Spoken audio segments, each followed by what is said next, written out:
Hey y'all, happy Monday. First, I'm always going to give a shout out to my homeboy, Jesus. Truly, where would we be without him? Somewhere under a rock, in an alley, somewhere we don't want to be. That I know for sure. Anyway, this is a brand new year. Some of us have a brand new us, brand new vision. So that is exciting. I think a lot of us are on our game changer mode. My sis, that's her business, which I love. And I have seen others say that the things that are happening, even in just this last few days, means that the game is changing this year. So I think that is great. So we want to keep positive vibes. Something that I choose to view as positive that went down a very long, dark road with tons of twists and turns. But again, I choose to view it as positive because of the voices and point of views that were shared, has been the Surviving R. Kelly 6-part docuseries by Dream Hampton was the spearhead of that. And to say it was a jaw-dropping, wow, hurtful, disgusting, all of the above. It was just way too much. And I will say that I know that I'm not going to do it justice because I do very small segments, so it's not even going to do it justice, but I just want to touch on a few things by this just moving piece of art. It was just insane. So, I'm going to get into it now. Oh my goodness, I wouldn't believe I have so many thoughts, so many notes. So I almost don't even know where to start. But if y'all would just bear with me, I think it will be an interesting conversation. Absolutely, comment, inbox, all of that good stuff. And let's continue the dialogue. So first of all, Jesus, first of all. Second of all, I absolutely support the Mute R. Kelly movement.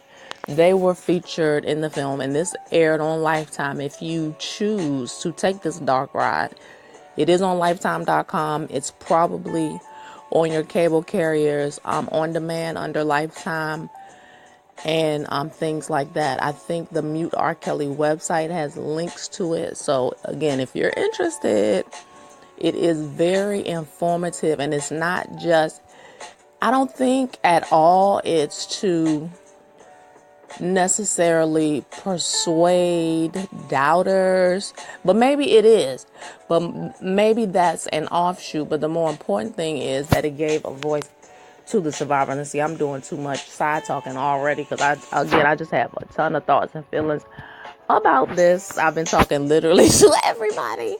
Literally, of course, my husband, my sister, my mom, my nieces, my freaking church members, just everybody. Is my sister-in-law. Everybody is just nuts. Okay, so let's talk about what we found out. Before we get into what we found out, so I want to shout out Dream Hampton, who was the head creator. We know her from Source Magazine, Vibe Magazine, and she has some films out and everything. She's a great girl, feminist.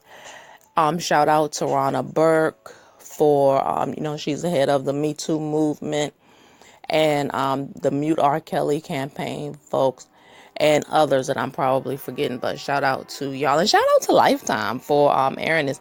So, okay, so let's go back to the beginning. December 4th of 2018 in Manhattan, there was an attempted screening of this movie. We had seen some little clip, some trailer on Lifetime. We knew that it was coming. Bombshell on Lifetime. We heard a little bit about it on social media and online. So they attempted to have a screening, but wouldn't you know it, there was a bomb threat that was called in. And there was also threat of an actual gunman in the audience. Ridiculous. So it had to be evacuated for safety. Of course, the police came out and shut the whole thing down. They didn't even bother to do it again. So there's that. Then there is the celebrities who Dream and her team reached out to in an attempt to get them to participate and discuss the 3 decades of allegations that we've been listening to. Some of us, myself including, ignoring or sweeping under the rug for so long. So, Lil' Kim, Jay-Z, Lady Gaga, Questlove, and a whole list of others decided that they did not want to participate because it was just too muddy, too murky, and they didn't want to deal with it. Okay, that's crazy. Then Questlove has the nerve, because thank you, Dream, my type of girl, she gonna put it out there. She not gonna scandalize you and drag you too much, but she's gonna put it right on out there, the facts of what happened. The fact is, people, she reached out to y'all and y'all refused. You didn't send a statement, obviously, that was printable, because she gave us much receipts. We talking about 6 hours. You didn't give her anything to include. You didn't sit with her for a few minutes. Okay, then Questlove decides, because he was called out by name, which again I appreciate, he decides that he wants to get on Twitter and talk, or whatever social media, because I was doing too much digging, and that I didn't particularly dig on. But he got online and put it out there that he didn't want to be included in the good times section of the documentary, saying that he was asked to speak on the genius of R. Kelly. Okay, and in good fashion, Dream came right back out, I think it was on Twitter, and responded to him and said that she asked him no such thing. She wanted to, to get, as him being in the industry and having seen a bunch of different things, she wanted to get his take on it as a black man. She was looking for a black male ally, which she said, and she did not find that in Questlove. So I'm giving him the side eye of a lifetime. Anyway, and I'm not even gonna get into the fact of how I've been beefing with the Roots since about 1998, 99, when Things Fall Apart came out, and Black Thought was acting like a total punk at a CD signing. I'm not gonna even get into that. I'm gonna roll back a minute. Anyway, I have a lot of thoughts on Jay-Z and Beyonce that I could do a whole month worth of segments on. So, but yeah, Jay-Z, you get the side eye of a lifetime for not participating. Lady Gaga, I'm gonna just say this and I'm gonna move on because this part is less important.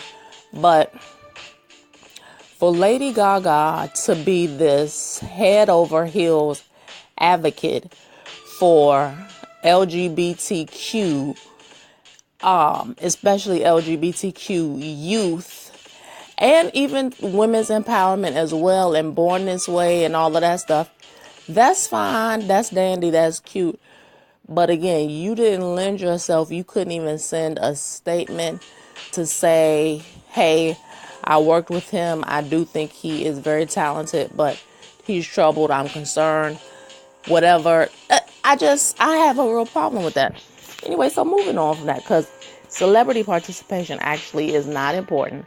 What is important is that the survivors had a voice. But shout out to Tom Joyner and shout out to John Legend, who did participate. And something I was not aware of until the airing is that Tom Joyner, at the request and behest of Tarana Burke and Me Too, he agreed some time ago to stop playing R. Kelly's music. And that type of station, Tom Joyner was on WHUR for the longest.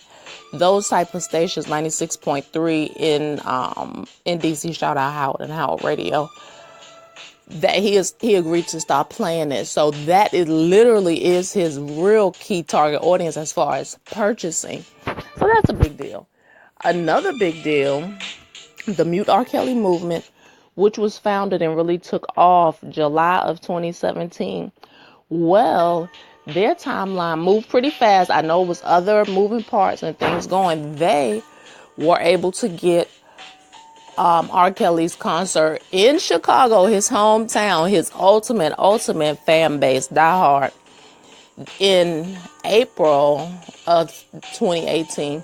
They were able to get his concert canceled. And then other people, it was kind of a little bit of a snowball effect. He had several concerts canceled.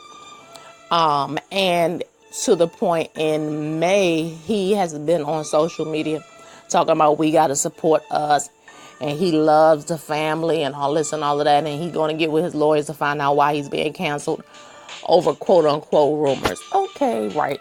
Anyway, but even prior to that, February of 2018, he was apparently evicted from 2 homes in the Atlanta area, according to Fulton County documents.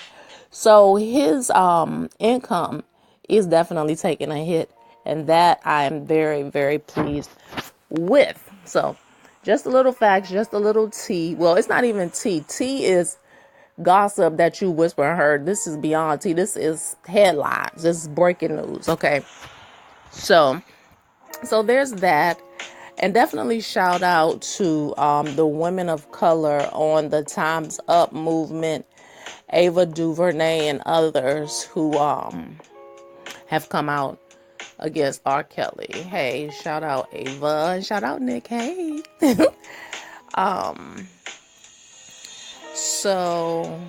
I got too many notes on celebrity stuff. Quick note about Chance the Rapper, who didn't believe the allegations against R. Kelly because his accusers were black women. So he, according to him, I'm taking his explanation, not just a soundbite from the doc. His further explanation is that he's been indoctrinated to do 2 things. 1, support the black man from systematic racism, defamation, all of the above. And 2, to dismiss black women speaking against black men. That is very interesting. Again, whole nother segment that I could do on that all by itself. Not going to do it. Shout out Vince Staples, who was very vocal at Coachella about his feelings on R. Kelly. So now let's get into the meat. Okay, so let's talk about things that I found out that I did not know. I did not know that R. Kelly was a sex abuse victim himself. Apparently, he has admitted that not only to these women that he has groomed, kidnapped, or quote unquote raised, as he said, to some of his women. He has been abused, again, according to him, multiple times, but also according to his younger brother, Kerry Kelly. They were abused by their big sister. So that's some sick, twisted stuff that, needs God to really shine a light on, and the community to shine a light too. It's nothing wrong with prayer. I'm a huge proponent of that. God can do anything and he can change anybody. However, as a community, we need to make these people uncomfortable with wallowing in this foolishness, doing this, committing these atrocities against our kids, especially our young black girls and boys. Okay. So that's my take on that, period. But I